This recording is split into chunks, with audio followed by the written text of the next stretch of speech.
We spend our lives wanting to get closer to nature. We see something unique on a trail or a leaf, and our first instinct is to reach out. But that instinct relies on a biological threat detection system that is hopelessly out of date. We are hardwired to look for obvious signs of danger. If something has massive teeth, razor-sharp claws, or growls when you get too close, your brain immediately knows to back away. The problem is what happens when those signs are missing. We naturally assume that an animal without giant fangs or an aggressive posture is docile, safe, and approachable. This deception matrix compares perceived threat against actual physiological risk. In the top right, traditional predators like bears or sharks have an obvious threat and high risk. Everything aligns. But the top left is the danger zone. Here, a harmless appearance masks devastating defenses. Animals in this category don't need to scare you away. They rely on your false sense of security, turning a simple moment of curiosity into a medical emergency before you even realize you're in danger. Mistaking stillness for safety is how a casual outdoor walk ends in an unforced, severe injury. The clearest sign of this hitting danger is aposematic coloration. These are the bright, hyper-contrasting patterns you see in the wild. They aren't designed to attract attention. They are biological signals of high toxicity. You see this in animals like the golden poison frog and the fire salamander. They practically glow against the forest floor, drawing the eye instantly. If you get close, they don't strike or try to bite. They don't have to. Their skin secretes transdermal toxins that react the moment you make physical contact. Looking at our comparison matrix, we can see exactly how this works. Under aposematic aesthetics, the primary mechanism is transdermal toxins, and this defense isn't limited to amphibians. The hooded pitowee is a totally normal-looking bird, but its feathers and skin carry heavy toxins. Simply touching it exposes you to the exact same danger. The trap here is psychological. These animals sit completely still because their primary defense system is already fully deployed. Fleeing would just be wasting energy. If you violate their space, your body absorbs an unmitigated dose of complex chemistry. It hits fast, bringing intense irritation and burning sensations that your system isn't prepared to handle. Satisfying your urge to touch brightly colored wildlife results in an immediate transfer of these toxins. You get zero warning and no second chances. Color isn't the only trap. Sometimes the camouflage relies on unique textures. A soft or fluffy appearance often masks a microscopic array of organic weaponry. The puss caterpillar is a clear example of this.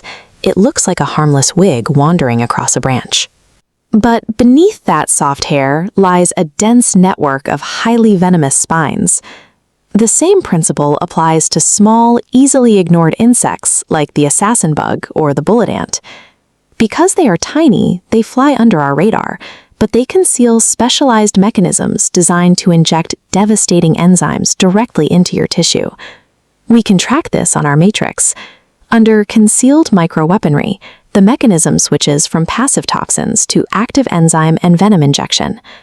The culmination of this category is the blue dragon sea slug. It floats in the ocean looking like a delicate blue toy, but its biology is built around hoarding stolen weapons. Contact triggers a concentrated cocktail of every toxin the slug has consumed, delivered in a single aggregated dose. Unlike a standard insect bite that itches and fades, the pain from these microweapons is engineered to stay with you. It burns intensely, causing localized tissue damage that can linger for days. Trading a moment of tactile curiosity for physical contact with uniquely textured wildlife results in long-lasting, complex pain that basic first aid cannot fix. Then there are environments where the threat is invisible.